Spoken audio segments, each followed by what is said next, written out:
എന്തൊക്കെയാണ് ഉള്ളതെന്ന് പറഞ്ഞു. ഇന്ന് നമുക്ക് പൊട്ടറ്റോ, മാങ്ങാച്ചാറ്, കപ്പ, ക്യാബേജ് മെഴുക്കുവരട്ടി, ചമ്മന്തി. എനിക്കിത് കണ്ടപ്പോൾ തോന്നിയത് നമ്മുടെ വീട്ടിൽ നമ്മൾ സ്കൂളിൽ പോകുന്ന നേരത്ത് അമ്മ ചോറ് കെട്ടി തരത്തില്ല, ഇതുപോലൊരു ടേബിളില് ഇങ്ങനെ വിലയൊക്കെ ശരിക്കും ഫീൽ ചെയ്യുന്നുണ്ട്. അങ്ങനെ തന്നെയാണ്, എല്ലാ സാധനങ്ങളും ഉണ്ട്. ഇനി ഇതിനകത്ത് മുട്ട പൊരിച്ചത് വരും. എന്തൊക്കെയാ? അതെ, മുട്ട പൊരിച്ചത് വരും. ഇപ്പൊ ഫിഷ് ആണെങ്കിൽ ഫിഷ്, ചിക്കൻ അല്ലെങ്കിൽ ബീഫ്. ഏറ്റവും കൂടുതൽ പോകുന്ന പൊതിച്ചോറാണോ?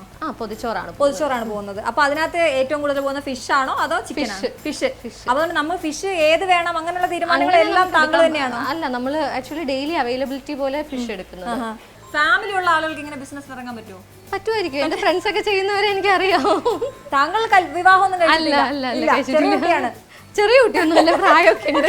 എനിക്ക് പ്രായമൊക്കെ ഉണ്ട്, പക്ഷെ ഞാൻ വിവാഹം കഴിച്ചിട്ടില്ല. അതാണ് ഇതിന്റെ രഹസ്യത്തിന് പിന്നിലാണ്. അങ്ങനെയൊന്നുമില്ല.